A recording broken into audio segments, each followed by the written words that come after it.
No problem.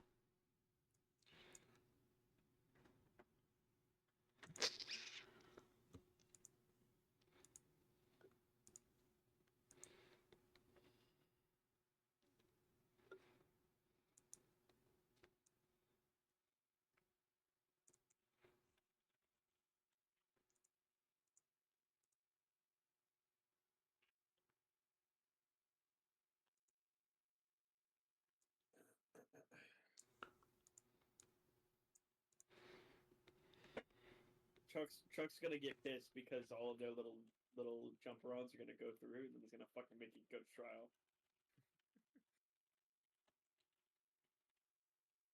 Originally, I thought Jimmy was gonna get egotistical and do it, but Starting off now with that's what I something think that is you can even do in the loading screen to give yourself a huge advantage, we begin with the assessment. Simply look at the runes and champions that the enemies have and begin to think of a game plan for the first 3 waves of the game. Specific champions and Oh, never matchups are mind. What the different fuck? every game, but follow this line of thinking I have in these examples. Let's say my support has Aftershock, champions that the enemies have, and begin to think of a game plan for the first 3 waves of the game. Specific champions and matchups are different every game, but follow this line of thinking I have in these examples. Let's say my support has Aftershock, whereas What? the No. enemy support has Guardian. Aftershock has a 20-second cooldown, whereas Guardian has a What the fuck? 90-second cooldown level 1. This shit is And not legal, bro. theoretically speaking, we should want to fight more often since we can effectively proc Aftershock at least 3 times before Guardian is up again. Likewise, if I have Hail of Blades and the enemy ADC has PTA, we should take short trades, altering once or twice before getting out so the enemy ADC cannot get an extended PTA value. Thinking more like this during the lane phase about all 4 champions in the bot lane will guarantee much more success. Here's a graphic of runes and their basic functionality to help you understand more about these concepts. I think it is pretty. Oh yeah. Digging in them a little bit. Yep. Yep.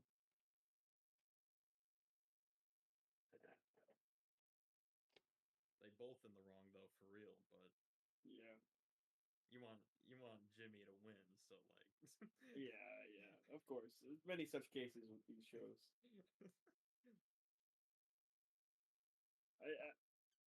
It is a lot easier to root for Jimmy than it is to root for Walter. You know. Yeah. Like I don't feel like a terrible person for rooting for Jimmy. At least right now. That I will say, I think that's simply because Walter's jump to the state he was in was so snappy. It wasn't like a slow progression. I disagree, but What? I do disagree. I think the man he is in each season is very different. Okay, yeah, but like the initial jump is still way too extreme. In What do my you think is mind. the what do you think is the initial jump? Well, like, For me, or okay, let me maybe tell you the moment that I think is the Walter White is a different man moment, and then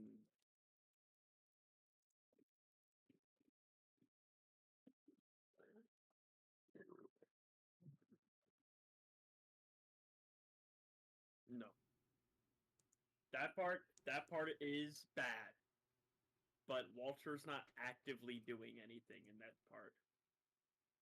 This shit though, when Jesse's gonna go kill the two dudes, and then Walter runs them over, and it was just running them over. You know what? I still don't think he's not like, fucking like, you see, even right now, he's still like fucking.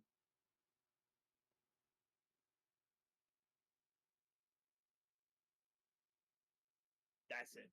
That's the moment he is a different guy from this part of the show off afterward. It's also the finale of season 3.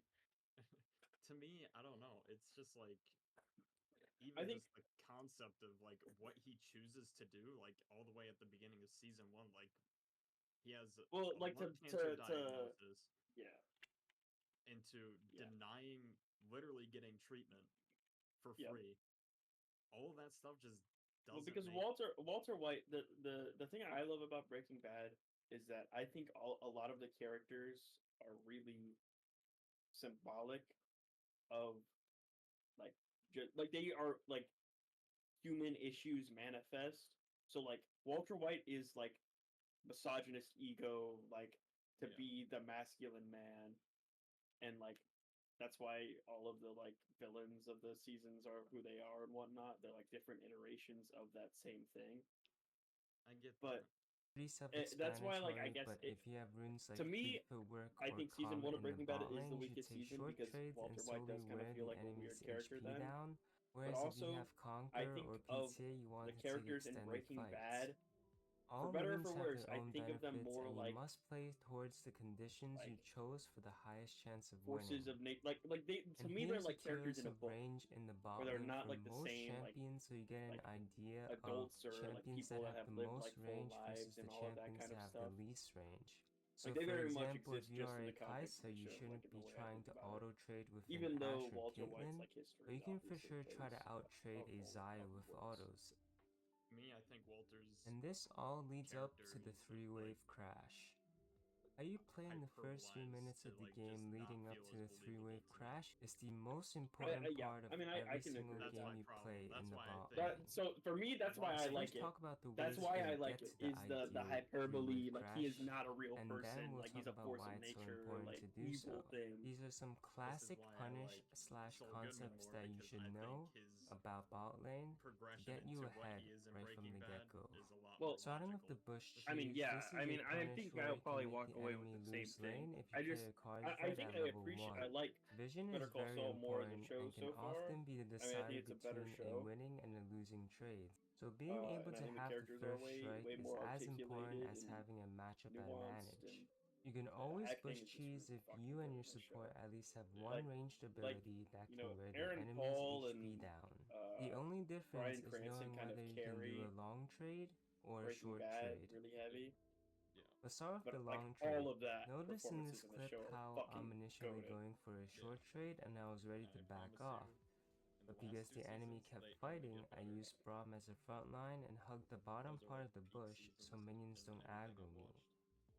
I kept my HP high the entire time and spaced as much as I can so Leona can't stun me, which ends up getting us a kill. Now do keep in mind that I made sure to keep my Conqueror up the entire time, and I took this fight knowing that I had Conqueror. The ADC's HP is always the most important in a 2v2 skirmish, so spacing as an ADC is very important. The support should usually be the one walking up the tank damage instead.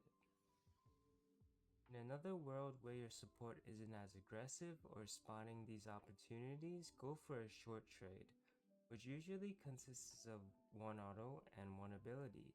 Notice how I was patient with my W, waiting for the perfect opportunity to hit two people. If you take short trades like this repeatedly, you will eventually win the lane through having an HP advantage. Next up, the triangle is the way of standing in line with your partner in lane such that you pose a threat to a single player on the enemy side. That way you can always try to get a positional advantage during the fight. This is how it works. By standing on a close line to your partner, you are able to focus the same enemy that your partner is hitting, giving you an advantage if the enemies don't stand on their own line as well. If your support is looking for an engage while you are in China, it's very unlikely that you will be able to do any meaningful damage to the enemy, but your support will most likely lose half their HP. It seems This like is why these, it's always important to among look at others, your own that support's really make me feel positioning like as well as Chuck's. the I mean, enemies. Now that you we've know talked what, about some Jack? ways to help you You know achieve who I think lane you might priority, enjoy let's transition learning about? that Maybe priority into a three-wave crash haven't already. and You talk might have about heard why of this person. So like the it's section so of important. A lot of you might philosophy that I'm already know about really the three-wave crash, but even the highest ranked players mess this up a lot. There are many examples of players securing priority on the first and second wave, really but they enjoy keep reading pushing and and learning hitting the about wave instead of pressuring the enemy off the is, wave and trying to deny them gold. like, Because very close often after to securing priority on the psychiatry and first and second wave, psychology.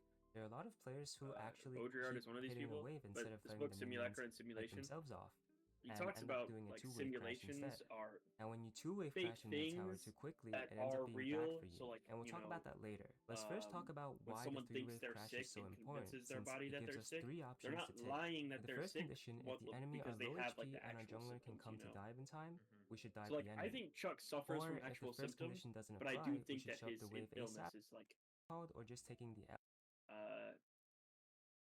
not an actual illness because there's so many like different levels to it.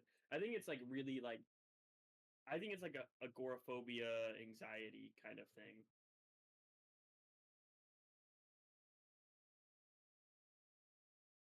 But Baudrillard's Simulation and Simulacra.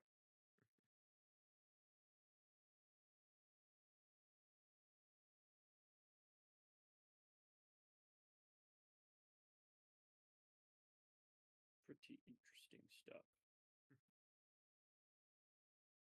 And then like I really like Jacques Lacan. The person I'm reading right now.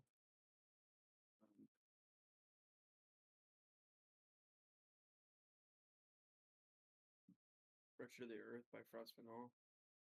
He does a psychoanalysis of the dehumanizing effects of colonization upon the individual and the nation. Very, very interesting. In my opinion. Chicanery. Oh yeah.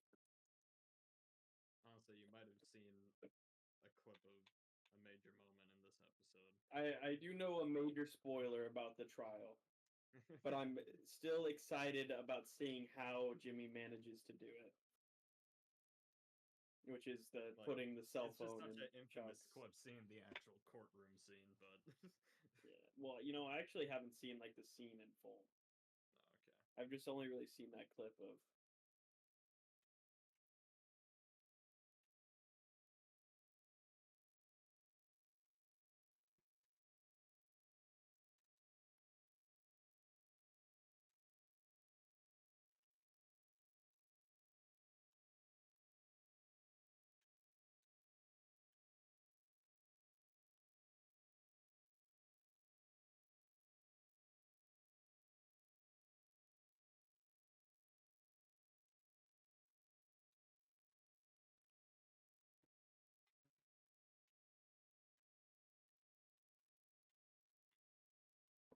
You're good.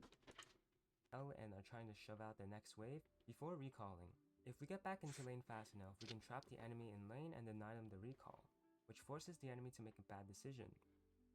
Either they have to sit in lane with bad conditions while waiting for the jungler to help them reset the wave while we are in He perfect started dating condition, someone while or they have to recall and give up XP after and his gold. wife either In died addition, or our left. jungler will always I have think more Jimmy said plays on something the map about to her make leaving. because they have extra options through And our lane I don't know pile. if that name was his Regardless wife of whether or this not the person. enemy jungler is here to But help he the met enemy, someone the enemies while are he was, always at a disadvantage because they will always lose 2v2, and if the jungler comes help them, our jungler gets to do things on the other side of the map, or our jungler can also counter the enemy jungler's help. This is a big part of the reason why bot lane prio is always emphasized in pro play. You can simply get your This team a boy huge moving like a advantage through the vampire. possible shutdown of 2 to 3 players. But in conclusion, for all the concepts combined so far for a good early game, we first do the assessment, then we skirmish on the first and second wave for prio. I also do unfortunately know what happens to Chuck. Yeah. That one I'm a little surprised about, though. I feel like that's not as of a common spoiler for people. I saw that episode when I was a kid watching it with my grandma, or when I was Oh, younger. interesting. Yeah, I just remembered it.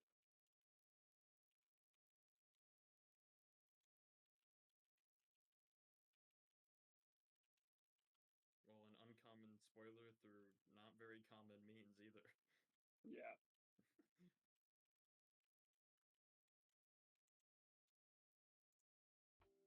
And we try to create a 3-wave crash, and then we either dive, reset, or we keep applying pressure.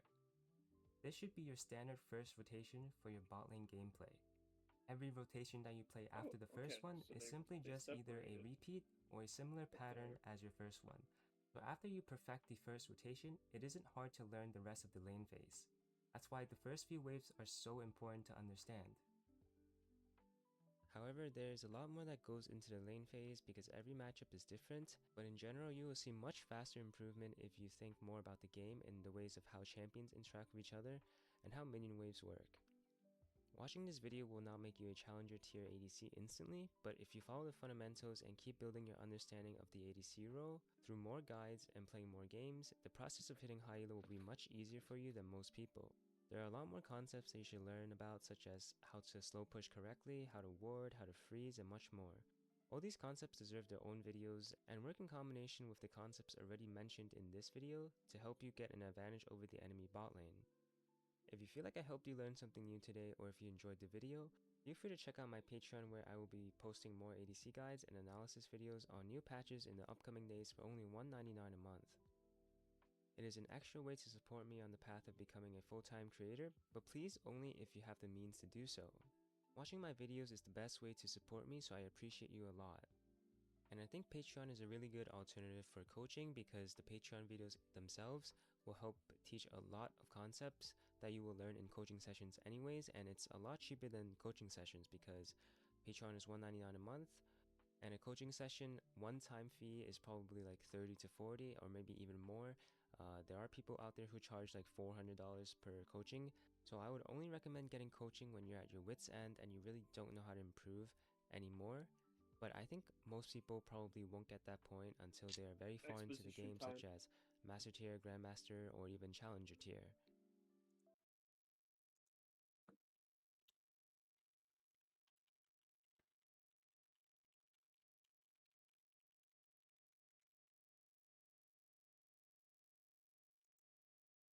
When playing League of Legends, knowing how to correctly manipulate minion waves is one of the most important mechanics in the game, and one of the most overlooked mechanics in lower elo. There are 3 different methods of manipulating a minion wave. You can fast push a wave, freeze a wave, or slow push a wave, and we'll go over what you should use and when. Firstly, fast pushing. This is very straightforward. Just kill all the minions as quickly as possible to push your minions into their tower. This is possibly the weakest way to default push, and should only really be used in 2 circumstances. The first being that you want your wave at your opponent's tower. This could be for any reason, such as your opponent has roamed and you're looking to deny farm, or simply you can push in for tower plates. The second reason to fast push is if you're in danger. For example, if you've got low health and you're at risk of being killed, or if you know the enemy jungler is looking your way, fast pushing is a quick way to get yourself out of that lane and buy yourself a small amount of time to fall back or have backup arrive. So what is the downside to fast pushing? Well, usually when doing this, you're just forcing a single wave into the tower. With minions spawning every 30 seconds and it taking 5 to 10 seconds to push a wave in, you're not giving yourself a good window to roam or be impactful in any way. In addition, if you're fast pushing, you're letting your opponent get pretty free farm under their tower where they are very safe. And if you want to challenge them for this farm, you're putting yourself at high risk for no reason. Also, what quite often happens is you've now given priority to your opponent to set up a freeze or slow push back at you, which can cause you to quickly lose control over your lane. The second method is freezing a wave. This is pretty easy to set up. You just last hit minions when your wave has fewer minions than your opponent's. As long as the opposing minion wave has 2 or 3 more minions in it than yours, you should be able to set up a freeze, making sure this minion line does not move from where it is. There are many advantages to freezing a lane. Firstly, you're keeping yourself incredibly safe and easily able to farm while keeping the opposing laner overextended. Also, freezing is a great option if you're ahead or behind. If you're behind, it can keep you safe from ganks and all-ins and allows you to farm. And if you're ahead, it's a crippling way to deny your opponent farm and sometimes even experience depending on how far ahead you are. The downside to freezing, however, is that you have now committed to being in that lane for a very long time. This means that if the enemy team go for a Dragon or Herald, your opponent will usually have priority over you. In addition, it means they'll be able to roam and gank without any pressure from you. Oh. So a good general idea for Actually, the freezing final is that is- if your opponent is great at roaming, don't freeze.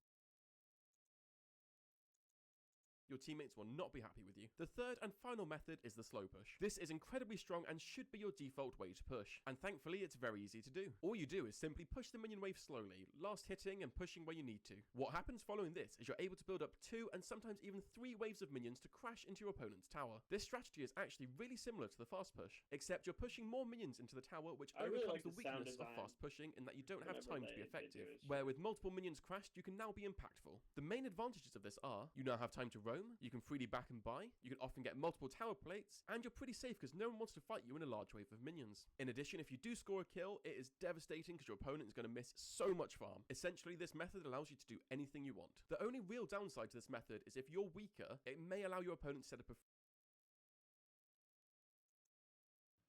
If you take the creeps fast, this wave won't make it until you killed all this.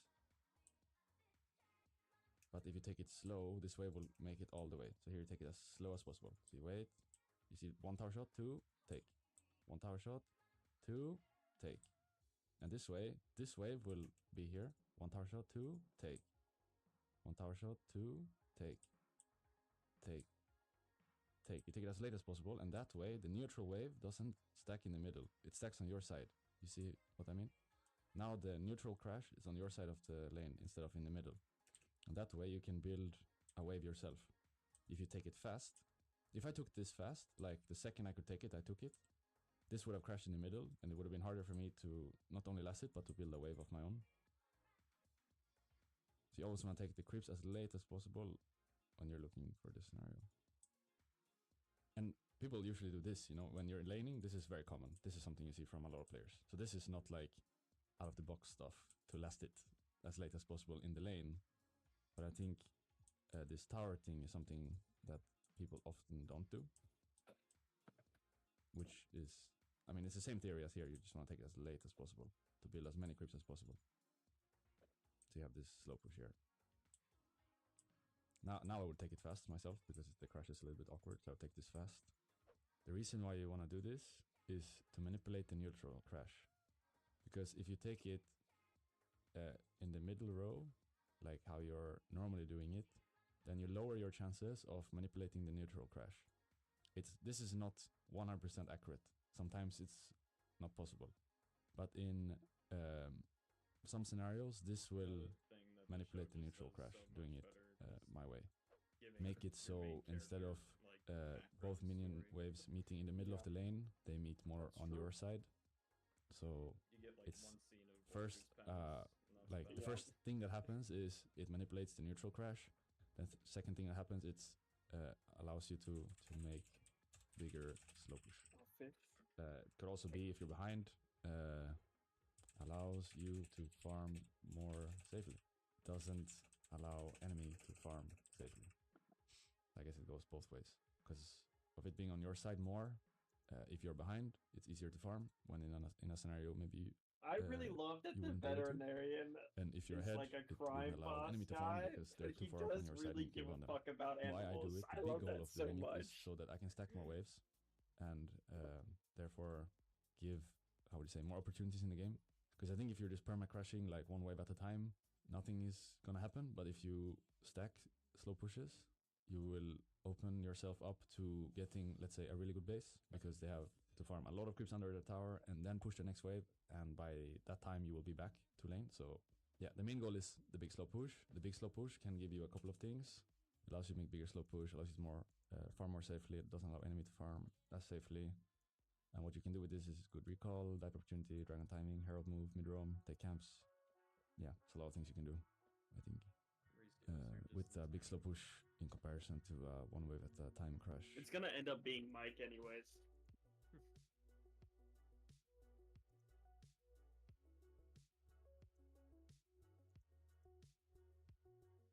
Hi there, my name's Dahwap. I have been a lot of people say that stand-up comedy is dead.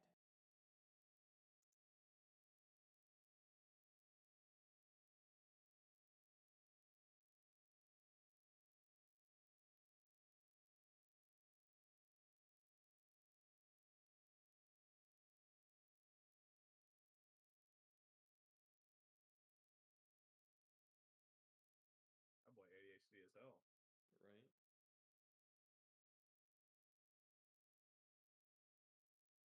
My fault for wanting to practice. Because while watching a TV show is fine. It's so that I can do it without thinking about it, dumbass.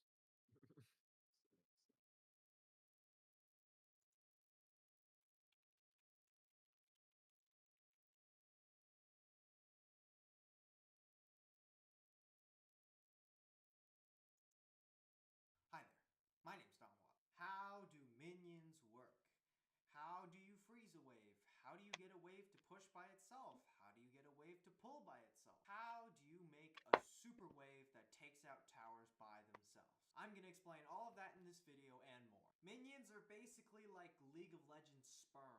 There's a lot of them, they die really easily, and their only objective is forward. There are 3 laws that govern minions, and if you understand these laws, you'll understand how to control the minions. The first law is the law of 4. Basically, if your minion wave has 4 more minions in it than the enemy minion wave, no matter where it is on the map, it will push until it's stopped by either a tower or an enemy player. That's it. That's the first law. It's very simple. Just have 4 more full HP minions in your wave, and your wave will push no matter where it is. The second law is the law of backup. This law is the most important because basically it just dictates whether or not a minion wave will push or pull towards you. Let's take a look at these minions. Blue side has 6 minions and red side has 5 minions. Which way will the minions push?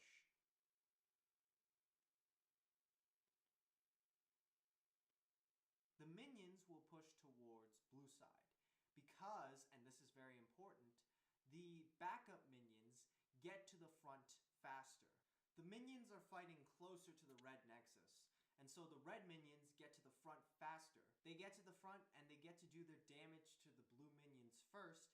They are also able to get into position in order to fight the next wave more efficiently. Backup arrives first, they get into position first, they deal damage first, and so they push first. This is why the law of 4 is important, because no matter how close the backup is, they will only spawn every 30 seconds, and having 4 extra minions basically ensures that your wave will progressively and eventually get bigger. The third law is the law that cannons are douchebags. Cannon minions are assholes because they sometimes screw with the law of backup. Stat-wise, a cannon minion is worth about 2.5 caster minions.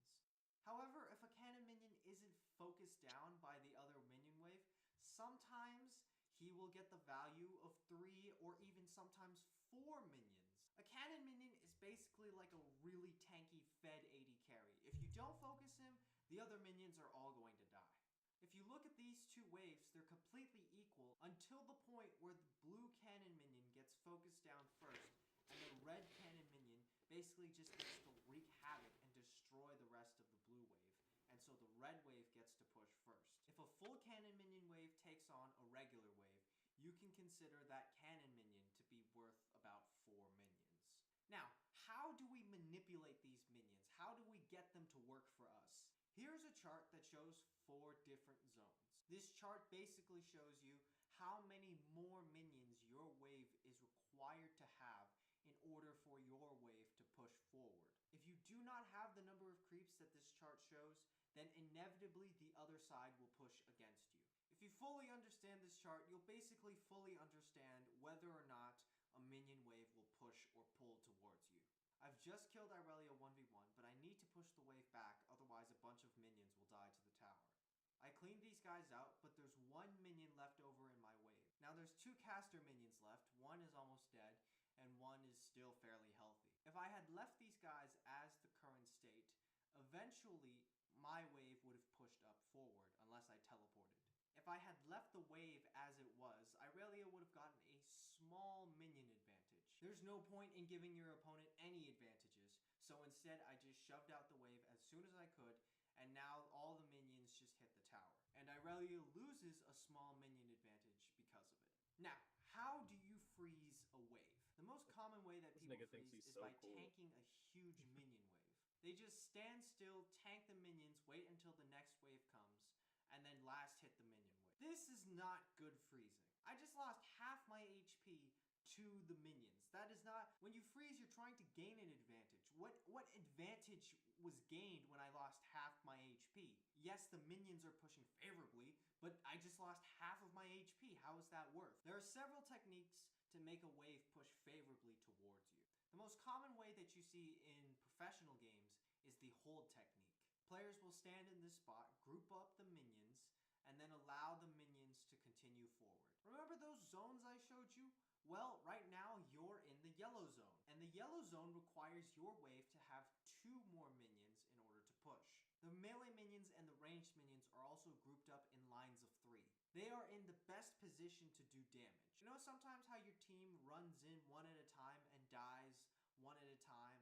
That happens to minions as well. By pulling the minions like this, you're grouping them up and making your minions die. Now this technique, I just call it the drag technique. And this technique, you can basically keep this going on forever. You can drag these minions all pretty much infinitely. So you build the enemy wave up to from anywhere from 4 to 6 extra full health minions. And you keep them in that spot. And as soon as your entire minion wave dies, you drag them back out into the lane. This is very important because if you don't do this, the melee minions on the enemy team will eventually get close enough to tower, and tower will basically just crush the melee minions. And the enemy will only be getting about 3 minions of reinforcements each wave. By dragging them back out, you're ensuring that the melee minions don't get too close to the turret, and you can pretty much keep this freeze going on indefinitely. The other technique is to simply face tank the minions and wait for the next wave. If you're going to do this, you need to make sure of a few things. One, your champion has some form of sustain or has some kind of consumable. And two, you want to have 4 to 5 enemy minions. You don't want the minions to be doing damage for your enemy. So you want to have the least amount of minions possible in order to keep this freeze.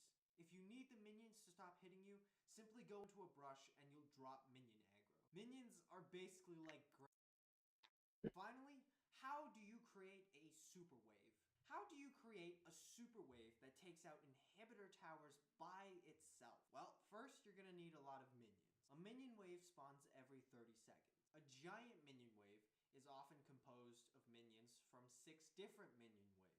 That is 3 minutes worth of minions. How do you create that? First, if 2 equal minion lines are fighting closer to your nexus, that wave will eventually push and become a super wave. If it's in the middle, what you want to do is you want to clear out 2 caster minions. Melee minions are significantly more tankier than caster minions, and so they take a really long time to kill. By the time those guys die, your next minion wave will have already arrived, and your minions will be stronger because you killed off those 2 extra casters. A mega minion wave that can take out towers generally takes at least 2.5 minutes to build up. The ideal time to start this is about a minute ahead of a major objective. So let's say Dragon is coming up in the next minute. This mega minion wave will take out a good chunk of a tower. The weakness of this is if you mistime this or your opponent gets to get back to this lane quicker than you thought, then you will basically have lost 3 to 4 waves of farm. If it's successful, you'll have gotten a tower. If it's unsuccessful, you'll have lost a shit ton of farm. And that is most of what you need to know about minions.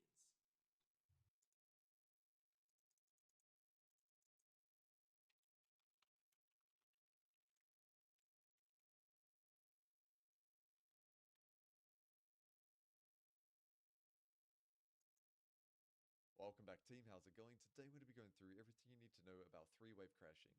Now this is one of the most common ways to play out your early lane and top lane, however I still see a lot of players struggle with it. Either they push too quickly by playing too aggressive, or maybe when you review your games you realize you've been doing that and you do the opposite, you push way too slowly and your opponent gets level 2 before you and you start losing trades.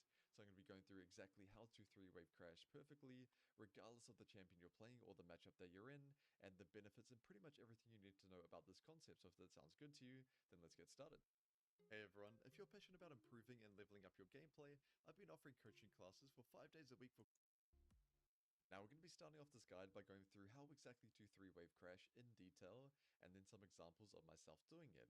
So pretty much to 3-wave crash, to try to simplify it, you want to be slowly pushing wave 1 and 2, building it together with wave 3, and then once wave 3 arrives, you want to dump everything you have on the wave, and ideally hitting the enemy champion and the wave at the same time, and then cleanly crash the wave, because if every single minion of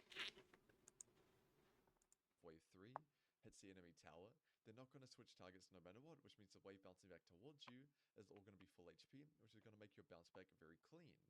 But if the wave crashes slightly outside the tower and it starts hitting the enemy wave, it can be really hard for you to get it under, or the wave can be low HP and you can lose some minions. So it's really important that you try to crash wave 3 as cleanly as you can, especially if you're a melee champion. If you're a ranged champ, it doesn't matter as much, because you can last hit the minions under tower anyway, but it's still a good habit to get into, cleanly crashing your hard push wave. Now, to execute this, you want to be making sure you hit the wave once it comes in one time, and then you need to assess what your opponent is doing. So the golden rule, I'd say the number one rule that I'd hope you'd take from this section, is that you only need to do slightly more damage than your opponent. This is really important because regardless of the matchup, you can play the exact same matchup twice in a row. However, if your opponent in game 1 is hitting the wave a lot, you need to be constantly auto-attacking it to ensure you're getting push and getting level 2 and level 3 before them. But if you verse the exact same player, let's say it's Aatrox, and this guy is just sitting 2 screens away, letting minions bleed out, barely touching it, now you need to barely touch the wave as well. So it's really important that you assess what your opponent is doing before you decide what to do on the wave. But a pattern to get into is at level 1, walk in, whack the wave to stack your grasp or just to secure push, and then see what your opponent is doing and make the decision, do I need to push more than I currently am? And if they're not doing anything, then you only need to last hit and use your abilities on the enemy champion, and then once wave 3 is there, then you need to be getting it in. So really important that you assess what your opponent is doing. If they're that NPC playstyle, if you're versus a Mundo or a Nasus, sitting really far back and just chucking Qs and Es, you don't need to touch the wave at all pretty much. You just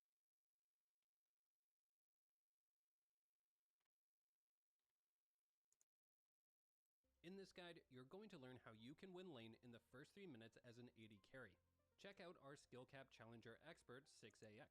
It's 2 minutes in the game. He spikes level 2 first and immediately all-ins while the enemy is still level 1 and gets first blood. Completely different game, same idea, it's 2 minutes, spikes level 2 first and gets first blood. Now a different challenger expert Evnus, it's 2 minutes in the game, spikes level 2, gets the enemy's flash, and the lane is over. Now you might be thinking, you're just showing me standard level 2 all-ins, so what's the big deal here? Well, when we originally set out to make this guide, we wanted to compile a list of the worst mistakes AD carries make in solo queue that cause them to lose lane. However, after coming through dozens and dozens of replays ranging from gold to high diamond, something became very apparent. Over 90% of AD carries just lose their lane in the first 3 minutes. And what we found was that this was due to the exact same reason. They really don't understand how to play the first 3 levels of the game. As a quick side note, this guide comes directly from the only place that has a rank up guarantee because it works, skill cap. Learn more at the end of this guide.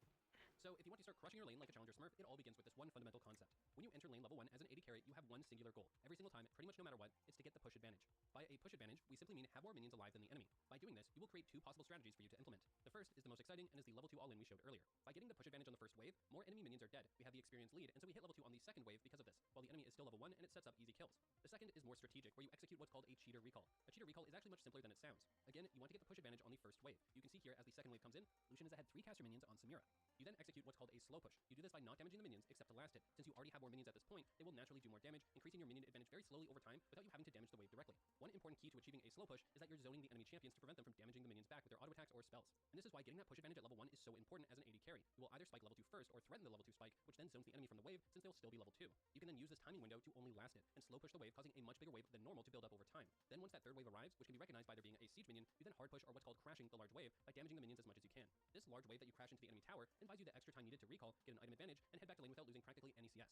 And from a high level, the first 3 minutes of the game are really that simple. Your goal as an AD carry is to get the push advantage level 1 and then either execute a level 2 all-in or a cheater recall on the third wave. And yet, despite this sounding really easy, over 90% of AD carries from gold to diamond still fail to do This this. guy's Why? Well, fucking let's find out for insane, ourselves. dude. Here's a gold Tristana. She enters lane and is able to get the push advantage at level 1. She has 3 more minions heading into the second wave. Now, if I were to ask you in this moment, should you go for the level 2 all-in or execute that cheater recall? I bet that you wouldn't know the right answer. In fact, not knowing this answer is why you're failing to win lane as an AD carry. So let me explain.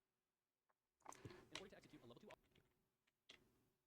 level 1, she has 3 more minions heading into the second wave. Now, if I were to ask you in this moment, should you go for the level 2 all-in or execute that cheater recall? I bet that you wouldn't know the right answer. In fact, not knowing this answer is why you're failing to win lane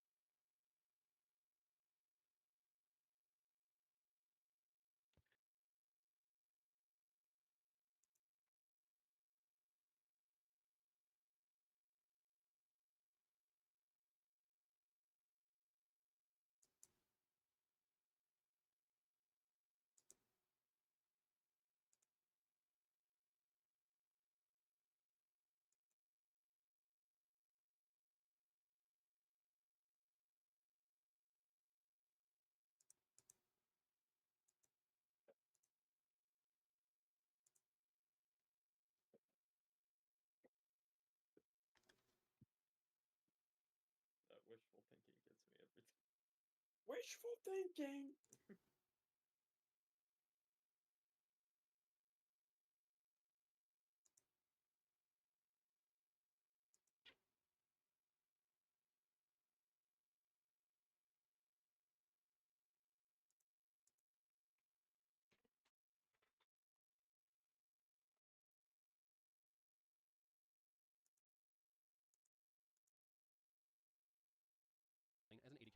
explain. In order to execute a level 2 all-in, we often want to start damaging the 3 melee minions of the second wave as fast as we can. This is what lets us hit level 2 as early as possible, and is what catches the enemy off guard and lets you get a kill. If instead you look to execute a cheater recall, you will build up a slow push on the second wave, and this gives the enemy a lot more time to realize they have a minion disadvantage and that you're going to spike level 2 on them. What this means is that when executing a cheater recall, you often lose the element of surprise and miss out on potential level 2 all-ins. However, if we do go for a level 2 all-in instead, well, we immediately damage the second wave. We then give up the opportunity to execute a cheater recall, since we'll have damaged the wave too much, pushed the wave too fast, and be unable to build up a big enough wave to then recall. Just compare the state of the second wave between these two strategies, and you can notice what I'm talking about. So for these reasons, on the second wave, you basically have to decide, am I going for a level 2 all-in? If the answer is yes, you kill the first 3 melees as fast as you can to spike level 2. Or are you going to do a cheater recall? If yes, then you zone the enemy, only last it, and let a big wave naturally build up. And this is where the majority of players fail. Firstly, they're not even aware this decision exists at this moment in time. And secondly, they don't understand how to identify which is the right choice. But don't worry, Skill-Capped has you covered, as it's actually quite simple to make the correct decision consistently. In this replay, Xayah got the push advantage on the first wave. The second wave now has arrived. Notice how the enemy is fighting back. They're looking for trades and damaging the minions. This means they're much closer to you since their auto-attacking minions are looking for trades, which means they're in range to engage once you hit level 2. They're also more distracted and focused on last-hitting and damaging minions, letting you catch them off guard. It also means a cheater recall simply won't work, as you can't just slow push in this scenario, since if you stand there and do nothing, they'll eventually thin out the wave enough that you lose your push advantage.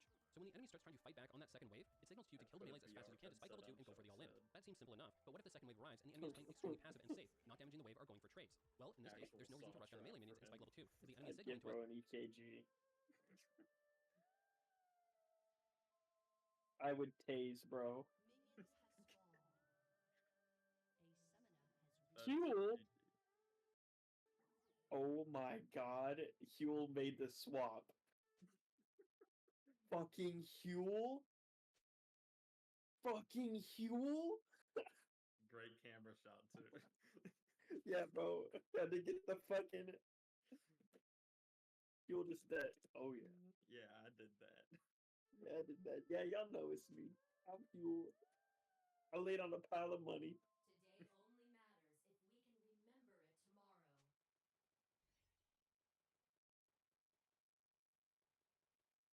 They don't let any characters go to waste from Breaking Bad.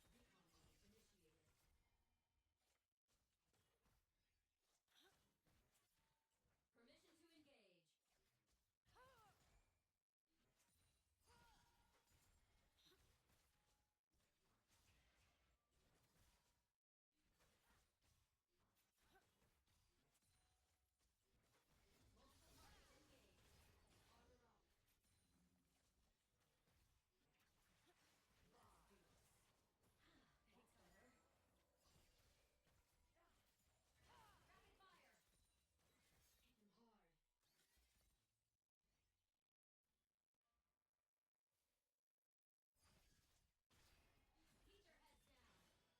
Hit them hard.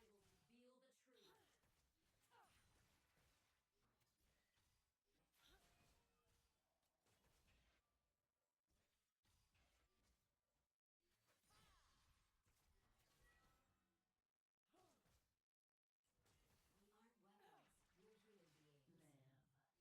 We're human beings. Live. Bound to connect.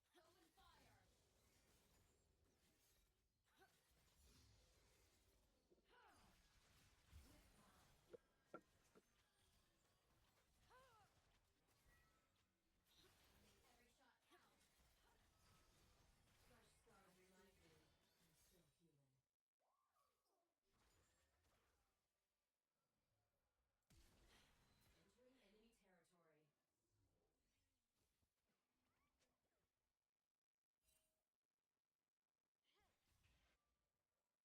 Resistance is not futile. It's human. Entrapment. We will free the others.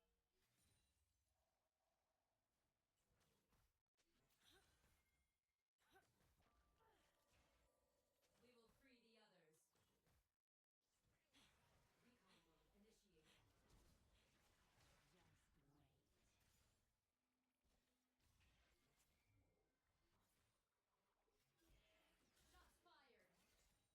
Shots fired. Our struggle continues.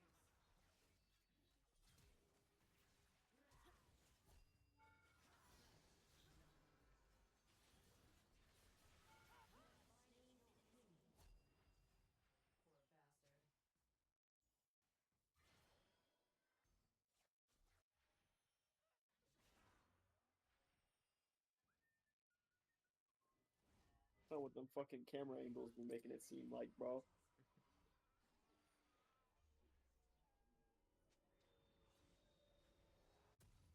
Quick montage of Chuck hitting his head on the counter. Skill upgrades are the way to go.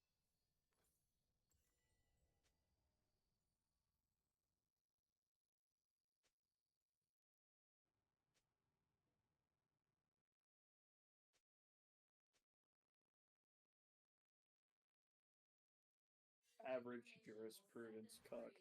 Memories are more than ones and zeros. An enemy has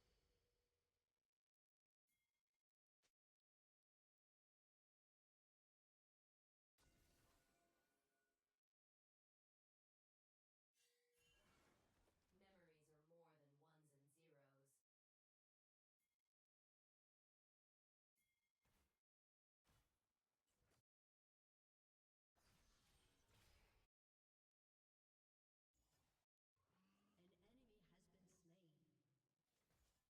You have been slain. Salvation, bit by bit.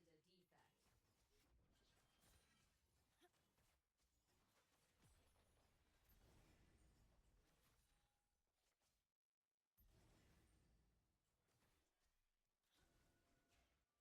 Operating at full potential. Five rounds rapid. This oppression will not last. You need a moment. Time has to learn about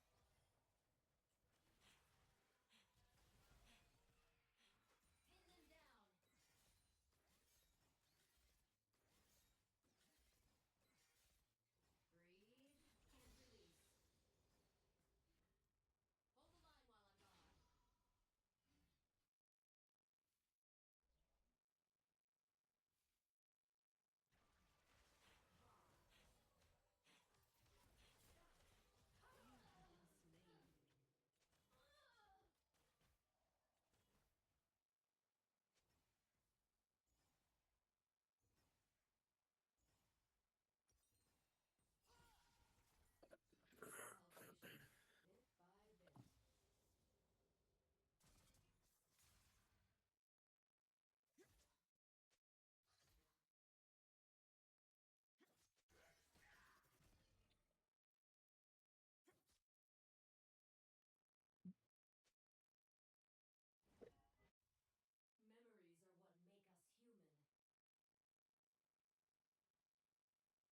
I fight.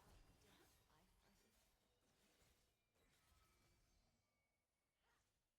Killing spree.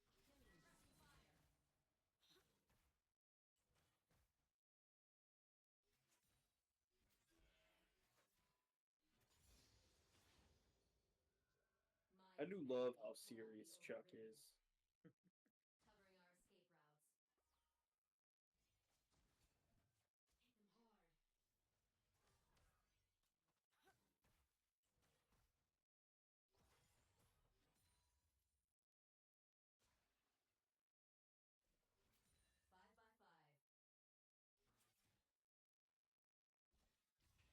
Five by five. Entering enemy territory. Fucking my goat. Our will is stronger. Scattershot.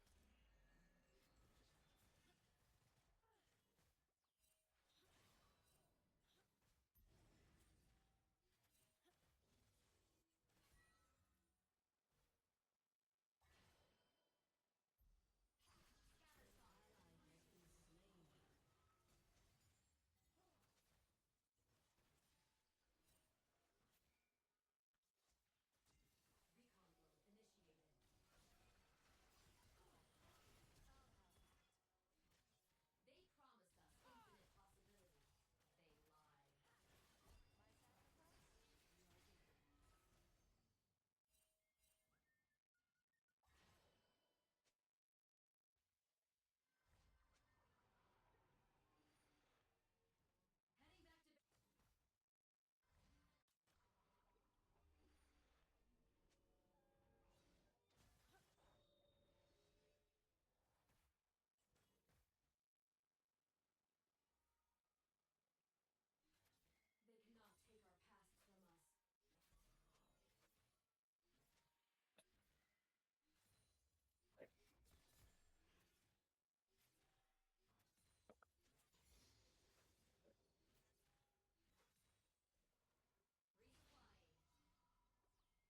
potato his ass.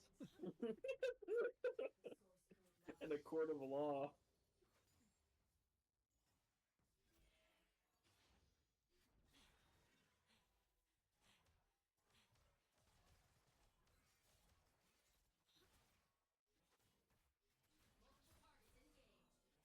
Erasing our memories only ensures we repeat our mistakes. Let's have a look. So long as you refuse to obey, you are human. Turret plating will fall soon. Keep your heads down. I won't miss. Bound to connect. Will always trumps programming. Fear not. An ally has been slain. Enemy double kill. Entering. Stand beside me. An ally has been slain. Overcharging. Aerial recon is go. Suppressing fire. We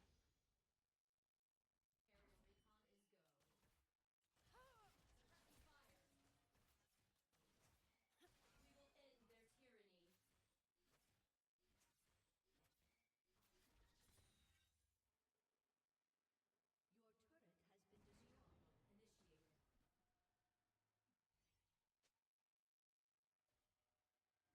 Your turret has been destroyed. Initiated. The role between woman and weapon blurs. Uh-huh. All I need to achieve the impossible is the right team.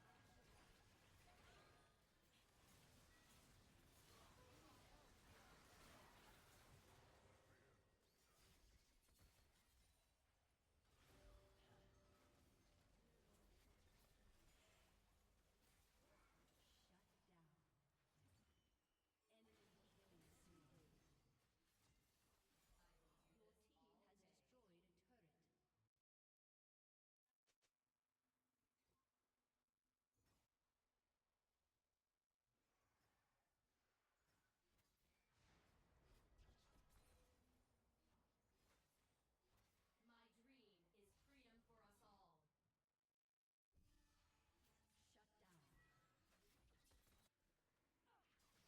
down. Never trade freedom for security.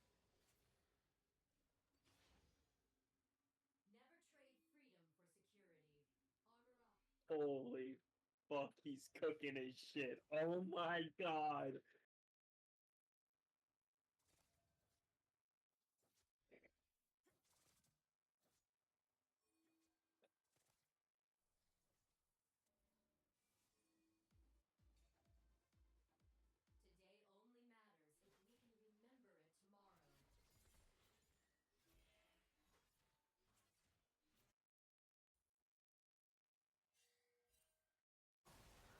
if we can remember it tomorrow.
Pop off, dude. Pop off. Surveillance often means the difference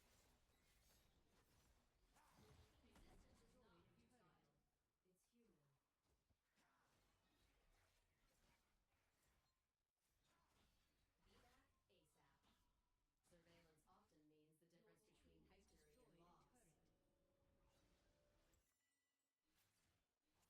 loss. Episode name.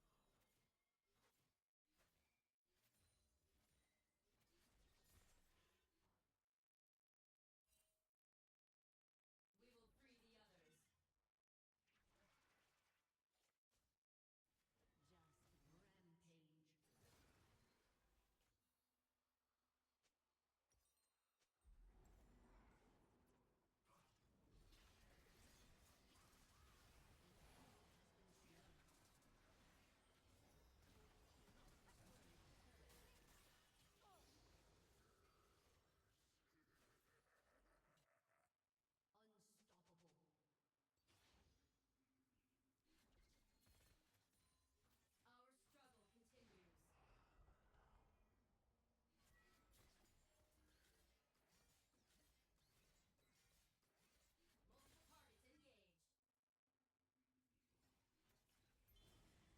Unstoppable. Our struggle continues. Multiple targets engaged. Information will set them free. Hold the line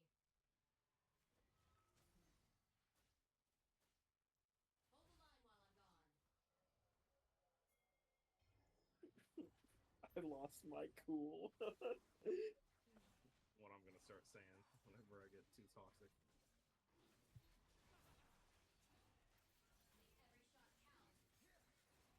Make every shot count.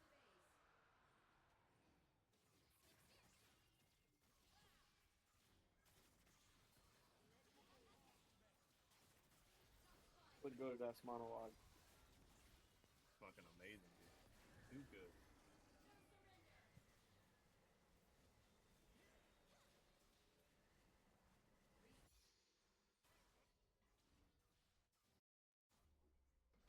Goated fucking show, man. All right, next episode. Let's go. I'm going to bed, bro. Good night. At least in a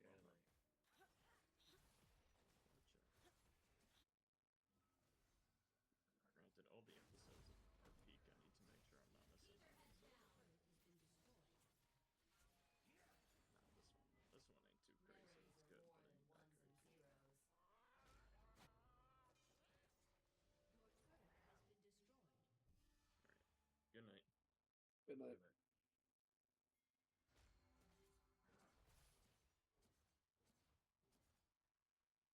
Humanity isn't a defect. Good. Dominating.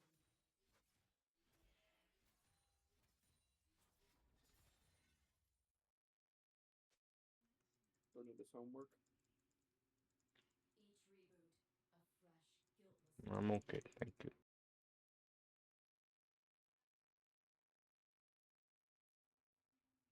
Rendering flight path. Suppressing fire.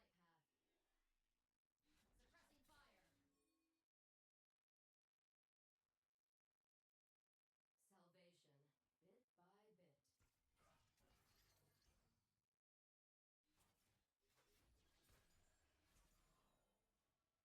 An enemy has been slain.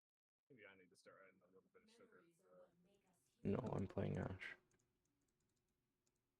When they come, we'll be ready. Pin them down. That's fine.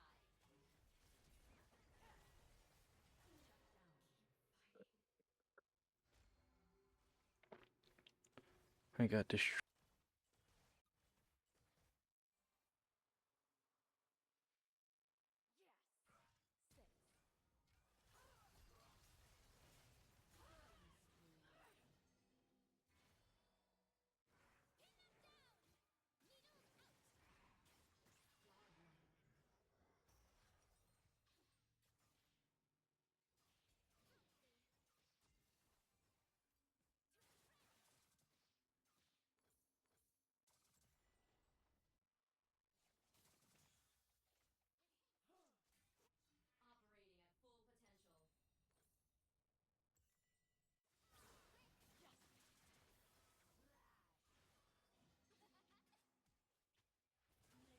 can't count and talk at the same time. This oppression will not last.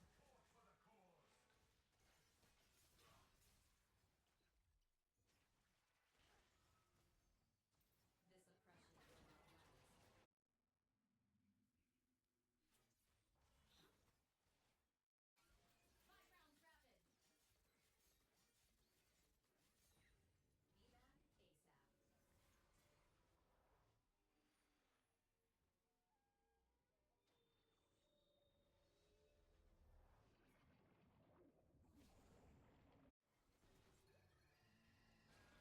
Be back ASAP. Fucking Hector's gonna say some shit like, "You should have killed me."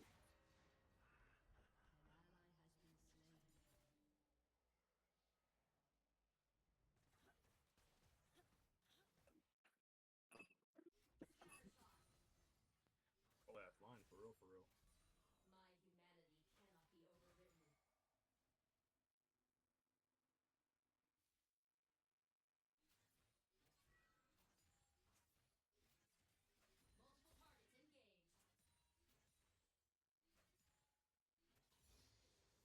Our will is stronger than their steel.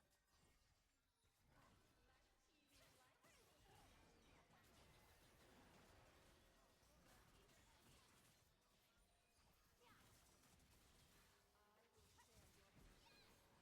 All Wave has destroyed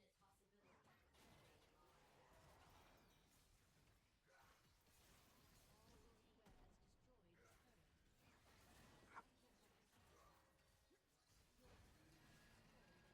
Your team has destroyed an inhibitor. An opponent has destroyed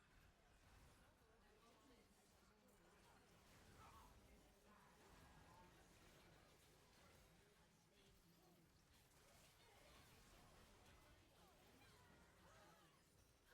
Legendary. Dominating. Double kill. Surrender to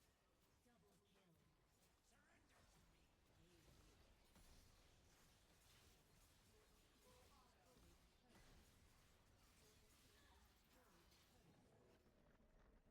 turret.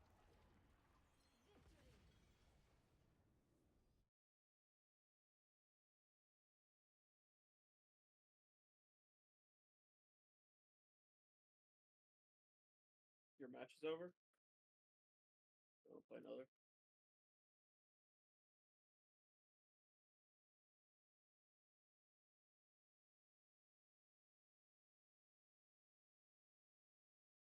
That'll be good.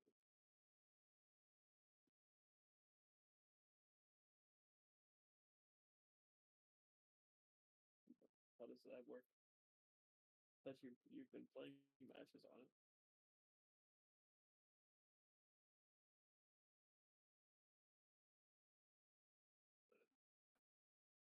Does it tell you that you're gonna decay?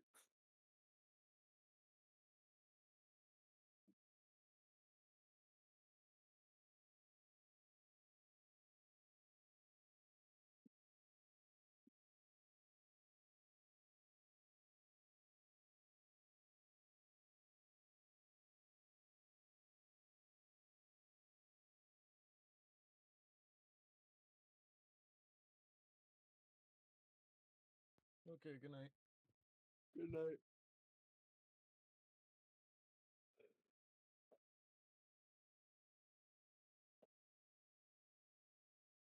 Allie's online.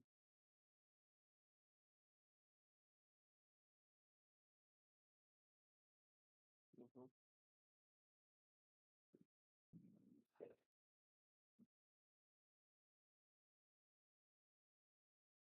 Yeah. That they're just going to play too safe for us to engage on them. In this scenario, you punish their safe play by executing a cheat or recall and getting an item advantage. Alright, so we're now going to test you on what Holy you just learned fuck. with real solo queue examples, but first, let's quickly recap. As an AD carry, your goal is to get the push advantage got Once a you achieve this and the second I wave got- rise, you then decide whether smolder skin in my Hextech chests.